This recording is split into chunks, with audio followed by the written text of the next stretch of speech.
We are just one day away from championship excitement, and that is exactly the perfect word to describe how West Columbus feels right now. The Vikings have brought together their town in this playoff run thanks to the family atmosphere they have on this field right here. Once a Seahawk, always a Seahawk. Chris Neal returns to UNCW to take over the women's soccer program after longtime coach Paul Kearney was let go amid sexual assault allegations. It's not just his alma mater, it's his home. The NBA draft is complete, and what a draft it was for the Duke Blue Devils. Selections came early and often, with 2 in the top 5, 3 in the first round, and 4 players drafted overall to get fans in Durham fired up. It's back to work tonight for the Wilmington Sharks after a much-needed all-star break to help them get off a little skid they were on. The Sharks still hold a winning record in the second half, but tonight they would be tested by the top team in the league. Good evening, everyone. I hope you all had a great weekend. I know one person that certainly did, the leader of the pack, Mackenzie Gore. Death, taxes, and Whiteville baseball. Only few things have been as consistent as this Wolfpack team, and tonight they look to punch their ticket into the state championship series with hopes to win their 4th title in 5 years. National Football League owners announced a new rule about kneeling during the national anthem. NFL players, coaches, and personnel now must either stand during the national anthem or stay in the locker room while the anthem is playing. Owners voted unanimously on the new rule today in Atlanta. The National Football League's most debated controversy over the past 2 seasons will officially be banned this year.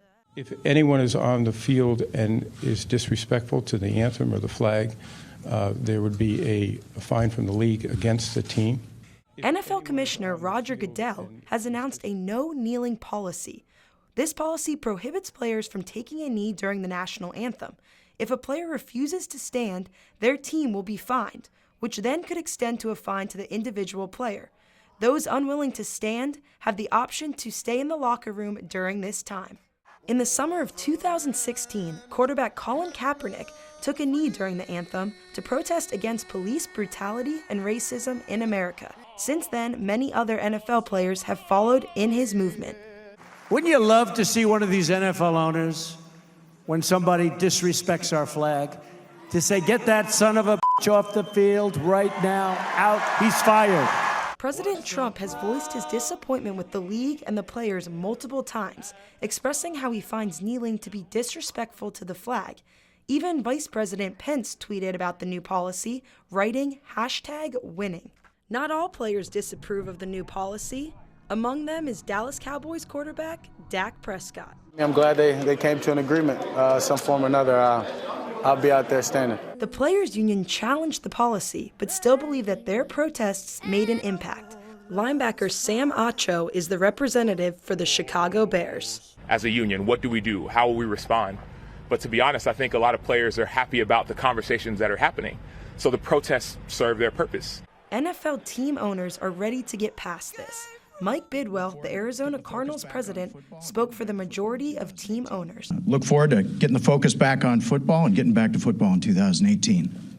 We are just one day away from championship excitement, and that is exactly the perfect word to describe how West Columbus feels right now. The Vikings have brought together their town in this playoff run thanks to the family atmosphere they have on this field right here. The West Columbus baseball team is heading to the state championship series for just the 2nd time in the school's history. 2 of the Vikings are not only brothers on the field, but also off the field. Cole and Cody Benton have been challenging each other to get better all season and are ready to take on the state championship game side by side. We compete, we challenge each other to get better every day.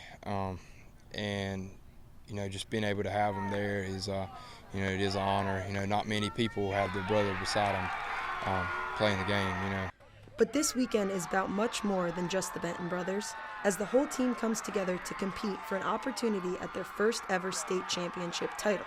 The Vikings have nothing to lose. The players, along with their coaches, have never been in a state championship game before and are hoping to bring back the gold for themselves and their community.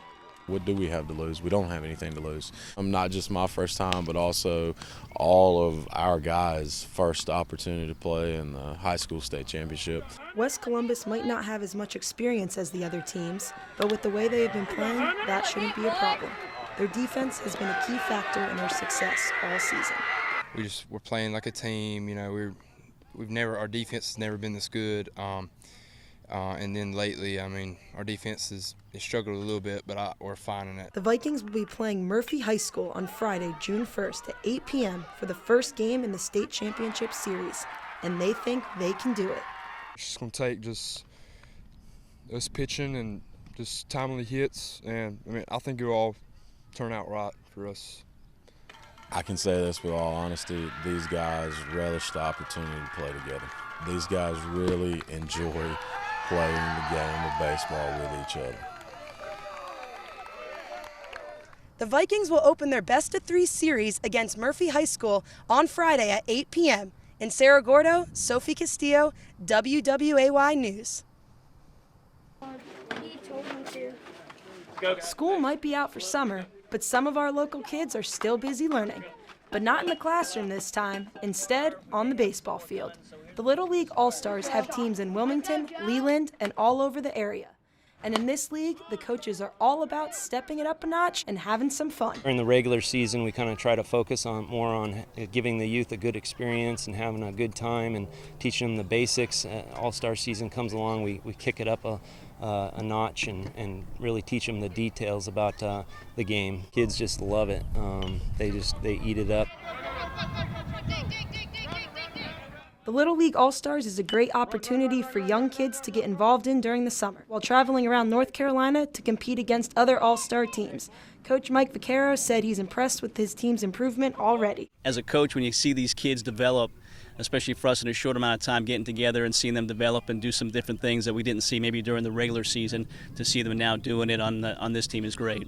There is a time commitment in the All-Stars League, not only for the players, but also for the parents. But with all the hard work these Little Leaguers put in, the traveling to tournaments and practice is all worth it. It's a commitment for sure. I mean, they have a lot of time that they're spending here at the ball field every day, just about. Part of the inspiration for these kids has to do with the talented baseball in our area. From standout players like Brooks Baldwin from Whiteville to UNCW players going to the pros, kids in the Little League might have some big shoes to fill one day, but they have a lot of athletes to look up to. There you go. Nice. No, come back. You look at UNCW alone, all the players that there's playing professional baseball right now, and then you go beyond that, the high school guys have been drafted around here. So I think it's great. You know, we've had our team out at the UNCW game before, and to be able to be around these players and to kind of know them is pretty cool, and then to kind of see them do what you're doing out here as an 8 and a 9-year-old, and then seeing them do it there, I think it's great. So there's a lot of role models. The Carolina Panthers welcomed a new teammate this morning, and she was showing off her moves all practice. And yes, I did say she. Kylie Dean chose to be different than most girls when deciding to pick practicing with her favorite NFL team as her wish through the Make-A-Wish Foundation. I didn't really have any expectations at first, just because I wanted it to be a big surprise, but it was really fun and exciting. Linebacker Thomas Davis loved watching Kylie shine on defense and was happy that she picked hanging out with the Panthers as her Make-A-Wish. You know, it's amazing, you know, knowing that Kylie is a young lady and she's made a decision to ultimately be different than some of the other girls her age, to make a decision to come out and hang out with football players. Kylie was diagnosed with congenital generalized lipodystrophy at a young age. GCL is a rare condition that causes heart, liver, and kidney damages. It only affects 1 in 10 million people. Through it all, Kylie's mom has kept her going. I guess all the negativity I've gotten,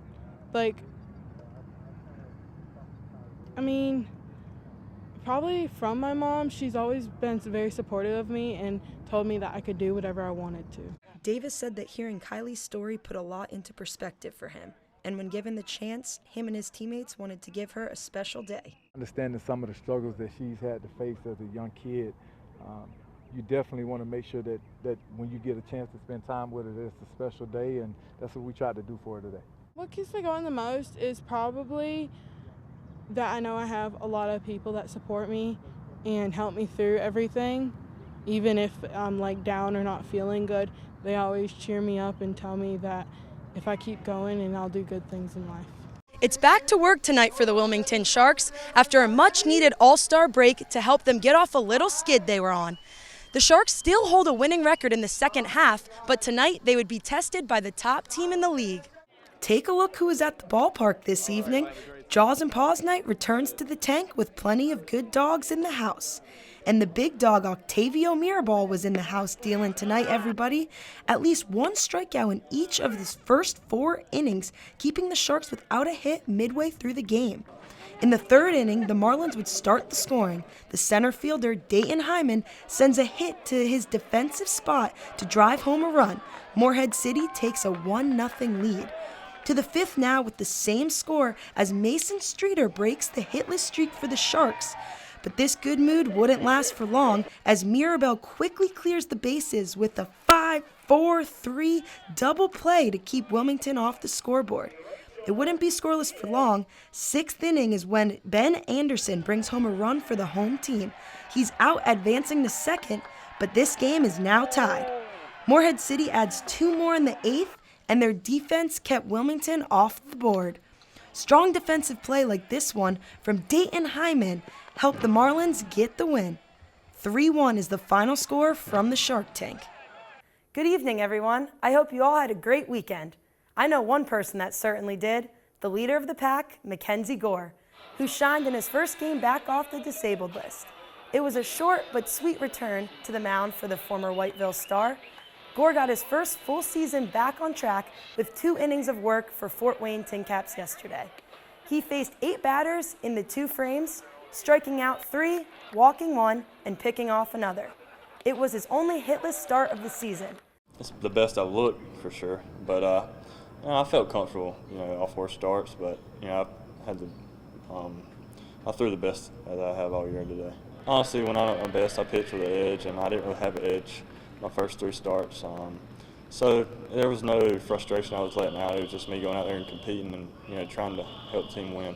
In total this year, Gore has had 10 innings pitched with 13 strikeouts for Fort Wayne. He says it felt great to get back on the mound for the Tin Caps. Dustin Dorsey will have our sports tonight at 11. For now, Sophie Castillo, WWAY News.